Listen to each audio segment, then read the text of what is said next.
Ogerpon. This supposed scary looking ogre was threatened by the villagers and was made to flee from the people of Kitakami for its menacing looks. And that's precisely why, when Ogerpon returned with us, Kieran and Carmine, to the village, it was threatened to meet its doom. Wait, that's not what happened. The people actually really liked Ogerpon off the rip. One of them even said it was cute. What the heck? What's up with that? This basically breaks the whole lore of Ogerpon and its backstory, because if you remember correctly, Ogerpon and its human friend came from a distant land and came to Kitakami. But when they arrived, Ogerpon and its friend were supposedly so scary looking that the villagers started attacking them. And because of this, both Ogerpon and her friend fled to the mountains. Kieran and Carmine's ancestor, the Mask Maker, noticed this and created masks for them for the Mask Festival.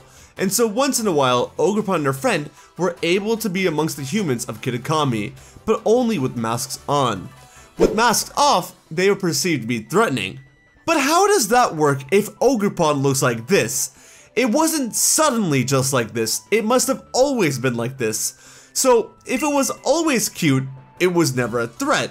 It just got looped into this mess, meaning that there's only one possibility here. It was Ogerpon's friend that was considered to be the threat. But why?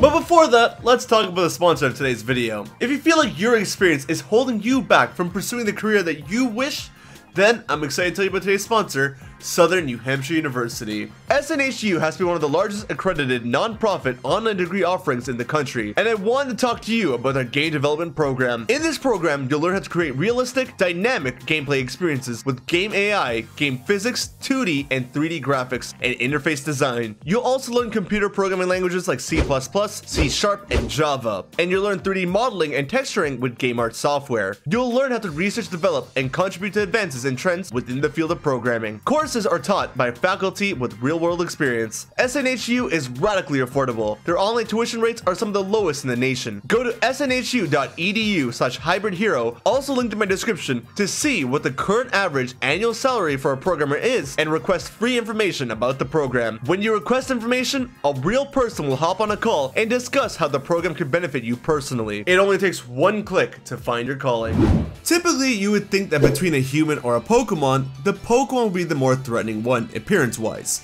Well, even actual-wise, but for some reason people have command over Pokemon here, so you know what I mean. But in this case, the human looked more threatening. Now, it could just be something as simple as the human was maybe slightly disfigured, and unfortunately at that point in time, the villagers took it as a threat. But I don't think so. If you look at the expressions on the faces from the backstory, they all seem to be incredibly shocked. Now, looking at this one image, there's only one real thing that could have possibly be shocking to me, and that's this human's height. This human could be around 2 to 3 times Ogerpon's height, and Ogerpon in the games is 3'11", so roughly 4 feet, meaning this person is anywhere from 8 to 12 feet tall. And to me, there's only one possible person who reaches anywhere close to that height, and only one person that could have been around that time to tell the tale: AZ. AZ is 9 feet tall, meaning that he matches pretty well with the height of the person in the picture. Not only that, but AZ can be perceived to be scary looking as well, as we all know that AZ is practically immortal, with him being over 3,000 years old and still counting. Who knows how long ago this event with Ogerpon happened, but we know that AZ has been old enough to travel all over the world by foot. He made his marks in Hoenn in Sootopolis, so we know that he arrived there, and since Hoenn is a Japanese-like region like Kitakami, it would be too surprising if AZ traveled to Kitakami himself. But for this to work, it would mean that AZ traveled to Paldea first, because if you remember the story that was told to us, the Mask Maker of Kitakami actually used Terra Shards and crystals that Ogerpon's friend had on him to create these glorious masks. But this still works really well. Location-wise, as we all know by now, France and Spain are pretty much right next to each other in the real-world map. So our assumption is that their in-game counterpart regions of Kalos and Paldea are also right next to each other. There's even that blacked out region on the top right side of the Paldean map that we still can't visit that we always speculate to be Kalos, since it would fit in perfectly well to both the Kalos and Paldean maps, but also because it works well in terms of its real-world geography. And if this works, this actually kind of makes sense with AZ's pathing.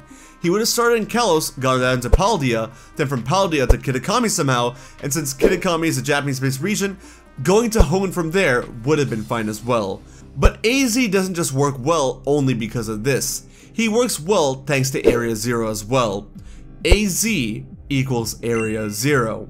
Now, I gotta give a shout out to both Lumio's Post and Game Boy Luke for their respective videos on this, but basically, they both talk about the interesting connections between AZ and Area Zero. One thing is, yes, the name is there, but beyond that, if Kalos and Paldea are really right next to each other, then it's possible that when the Kalos weapon fired over 3,000 years ago, it fired right into the Great Carrot of Paldea, creating a lot of the Terra Crystals and all, because if you take a look at the ultimate weapon from Kalos and the Terra Crystals, and even Pokemon like Glimmora, the ultimate weapon is very similar to both of them. In fact, what's crazier here is AZ having his main Pokemon be the Eternal Flower Floette, because technically, this Floette's name could just be Eternal Flower. And what does that naming remind you of? It's basically named the same way that a Paradox Pokemon would be, leading some people to think that this Floette is really just a Paradox Pokemon. People have also begun to speculate that the Eternal Flower will make a return in the Indigo Disc, because its text for its signature move, Light of Ruin, has been updated ever so slightly, after over 10 years of not being available in the games. So it's really strange, why update a move like that out of nowhere, if you weren't going to have it be in the games of course. It's not just AZ, the Kalos connections are more than that, with just there simply being connections with Terapagos having hexagons and Zygarde also having hexagons. There's more to it than just that, but you get the point. The Kalos connection is there, and more so than that, the connection to AZ is possibly there as well. It's not too crazy to think that AZ would walk all the way down to a different region with Ogerpon either, as he was shown to become soft after the 3,000-year-old war in X and Y. Why he would have traveled so far though is a mystery. I have a hunch that I'll explain by the end of the video, and what's also a mystery is where Ogerpon may have came from, but that's a question for another day. Outside of AZ though, if we have to think of possible candidates for people to walk with Ogerpon, the main one that I can think of is maybe Heath. Now Heath, as far as we know, isn't alive, nor is he super tall or anything, but what if Ogerpon's friend wasn't really a human, but it was a ghost? It would explain why the people were scared, because it wasn't a person, it was a ghost. And maybe the Heath ghost was carrying out Terra Crystals for a reason? Or what if it was Salantura from a different time? I don't know, I can't really think of anyone else. Ghost Heath might work since again the people were spooked, but if it's not Heath, AZ seems to be the only real answer in my eyes. There is the question of the Loyal Trio unaliving Ogerpon's friend and what happened there.